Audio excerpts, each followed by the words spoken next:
Kumandamı açıyorum.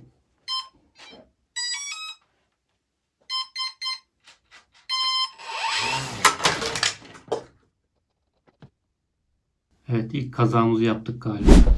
Bu proje benim için çok önemli bir yere sahip arkadaşlar. Çünkü çocukluk hayalimdi bir uçak yapabilmek.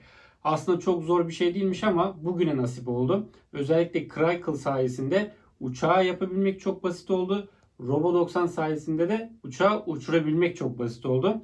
Ne demek istediğimi birazdan anlayacaksınız. Başından sonuna nasıl yapacağımı sizlere de gösteriyor olacağım. 3D yazıcımızla bu parçalara bastık. 3D kısmına çok değinmeyeceğim çünkü değinecek bir konu yok. Crackle bir Türk firması ve böyle uçak dosyaları paylaşıyor. Sadece dosyayı paylaşmıyor. Aynı zamanda uçağa basıyor. Size parçalarını gönderiyor. Siz de birleştiriyorsunuz ve uçuşa hazır hale getirebiliyorsunuz. Crackle'ın sitesinden ben bu uçağımızın dosyasını indirdim. Proje dosyasını açtım. Bambu Studio'da dilimleyip yazdırdım. Başka hiçbir ayar yapmadım arkadaşlar. İşte katmanmış, destekmiş, başka bir şeymiş, hiçbir ayar yapmadan sadece projeyi açtım, dilimleyip yazdırdım. Dilimleyip yazdırdım ve sonuç gördüğünüz gibi gayet muhteşem, pürüzsüz, herhangi bir sıkıntı çıkmadan baskılarımı alabildim. Şimdi lafı fazla uzatmadan, sizler de biliyorum, hemen bir an önce uçağı yapıp uçurmamı bekliyorsunuz nasıl olacak diye. Hemen bastığımız parçaları hızlı bir şekilde birleştirip elektronik aksamında montajını yapıp güzel bir günde, güneşli bir günde uçurmaya çalışacağım. Hadi gelin şimdi parçalarımızı birleştirmeye başlayalım. Birleştirme aşamasına önce şu kuyruk kısmından başlayacağım arkadaşlar. Parçalar birbirlerine çok kolay bir şekilde geçiyor. Şöyle göstereyim. Bakın. Yapıştırmasak bile düşmüyor yani. Gayet birbirlerine tatlı bir sıkı geçiyor böyle. Hızlı yapıştırıcıyla şöyle kenarlarına az bir yapıştırıcı sürüyorum.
Şimdi yapımında en çok zorlanacağım kısma geldik arkadaşlar. Şu kanatları birleştireceğim. Bu arada yazıcıyı çalıştırdım. İnşallah çok fazla ses gelmiyordur.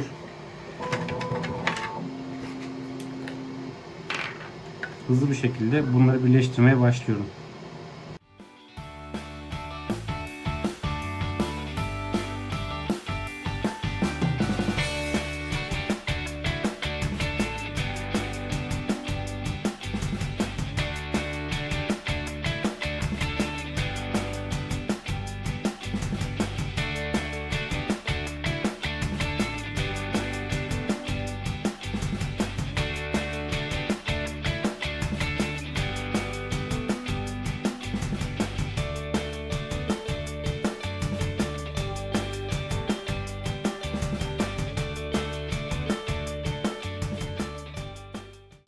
Şimdi bunları buraya böyle takıp yine bunları buraya birleştireceğim arkadaşlar ama hemen yapmıyorum. Çünkü ben bu hataya düştüm. Daha bu yapıştırıcıyı buraya sıkar sıkmaz hemen dondu ve bunları buraya sokamadım. Hatta bunun için şu kanadı komple tekrardan basmak zorunda kaldım arkadaşlar. Bunlara dikkat edin.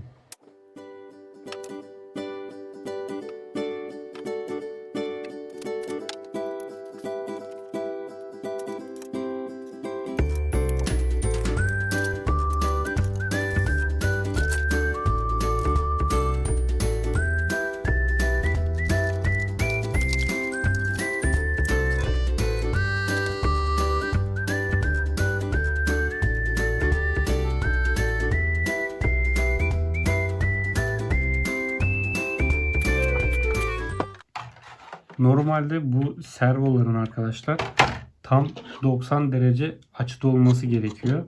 Ancak neden olduğunu anlamadım. Şu servo tester cihazından koku geldi, yandı. Yani tam test edemedim. O yüzden bunları 90 derece şu an için ayarlayamadım. Bir Arduino'ya takıp o şekilde 90 derece ayarlayacağım. Şu an eksik ne kaldı diye bakıyorum. Şöyle 1 metrelik çelik tellerimiz var. Bunları da internetten bulabilirsiniz. Şöyle arka taraftan takıyorum. Kamerada görünecek şekilde bakın şurada delikleri var. Buradan içeri sokuyorum ve iç kısımdan çıkması lazım. Bu kanadımızda da var. Buranın tellerini bu şekilde büktüm arkadaşlar. Normalde servo motorlar için tel tutucu aparatlar var ama bende olmadığı için böyle bükerek taktım. Şu kuyruk kısımlarını da bu şekilde taktım. Bu tellerin buradan çıkmaması için tekrardan böyle bükebilirim ama şimdilik bu şekilde bıraktım. Şimdi kanadı takacağız. Buraların tellerini de arkadaşlar böyle bu şekilde taktım. Şimdi hemen servo motorlarımın kapaklarını vidalayacağım.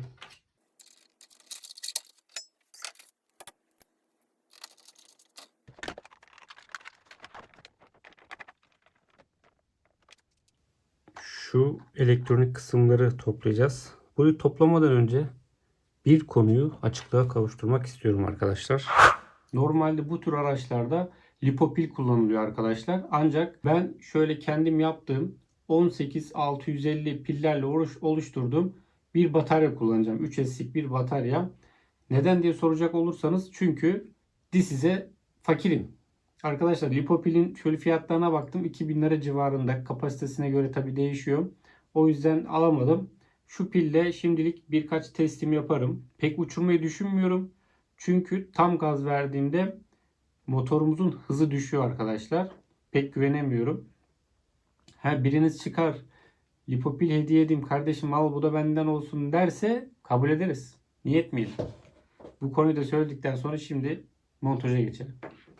Alıcıma servo motorumun kablolarını bağlıyorum arkadaşlar. Hangi kablo hangi servonun pek bilmiyorum. Deneme yanılma yoluyla bunları göreceğim. O yüzden sırasıyla bağlıyorum. Rastgele olacak şekilde. Sadece 3. kanalı boş bıraktım. Çünkü 3. kanala motorumuzun kablosu gelecek.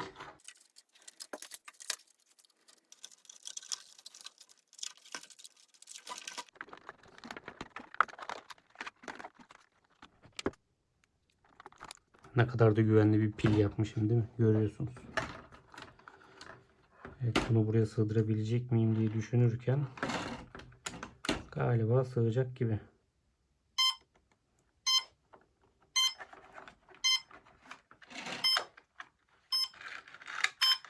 Bu sarı şeyi çıkardım. Yer açılsın diye. Galiba lipopil tam oturmuyor arkadaşlar. Şimdi çalıştırayım.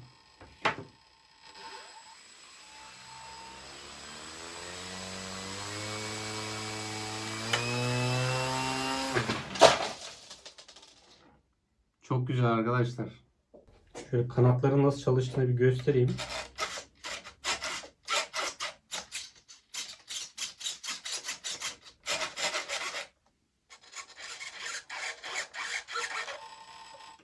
Şu an kabloları rastgele taktığım için mesela buradaki kanadı şuradaki potansiyometre ile kontrol ediyorum arkadaşlar. Bunları ben sonradan düzene sokacağım.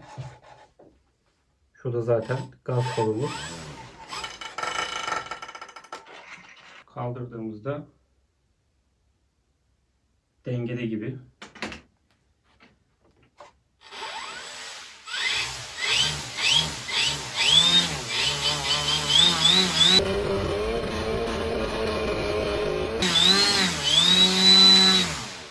Arkadaşlar süper bir şey ya gerçekten. Biz bu zamana kadar boşuna uzaktan kumandalı arabalarla uğraşmışız. Yemin ediyorum çok eğlenceli bir şey. Sabırsızlıkla bekliyorum bunu havada uçurmayı. Tabii ben bununla yetinir miyim? Asla yetinmem. Normalde bu modelde, yani bu model bu kadar arkadaşlar. Bunda daha fazla bir şey yok. Ama ben bunu şu kanatlarının altına bomba düzeneği yapacağım.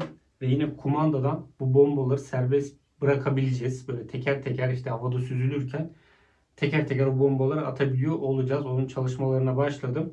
Aynı zamanda buraya bir kamera da takmayı planlıyorum. Kamerayla da işte havada yine süzülürken güzel bir çekim yapabiliriz. Crycla böyle bir model tasarladıkları için teşekkür ediyorum arkadaşlar. Gerçekten güzel bir model. Bu arada söylemedim ama ben modeli satın aldım. Yani öyle ücretsiz bir şekilde indirmiyorsunuz. Bunu belki videonun başında söylemem gerekiyordu ama şimdi aklıma geldi. Modeli satın aldım. Yine elektronik parçaları da Robo 90'dan alıyorum. Güvenle, hiçbir şüphe duymadan alışverişinizi yapabilirsiniz arkadaşlar. Yeni oyuncağımı uçurmak için gün sayıyorum arkadaşlar. Daha önce böyle bu tarz uçaklar uçuran varsa tecrübelerini bana aktarabilir. Çünkü benim hiçbir tecrübem yok. İlk uçuşumda da bunu parçalamak istemiyorum. Gerçi parçalansa da yazıcımız yanımızda yeniden basıp tekrar uçuşa devam edebiliriz. Aslında bu hobinin de böyle bir güzel yanı var. Elektroniğe ve teknolojiye merakınız varsa kanalı takipte kalabilirsiniz. Bir sonraki videolarda buluşmak dileğiyle şimdilik hoşça kalın diliyorum.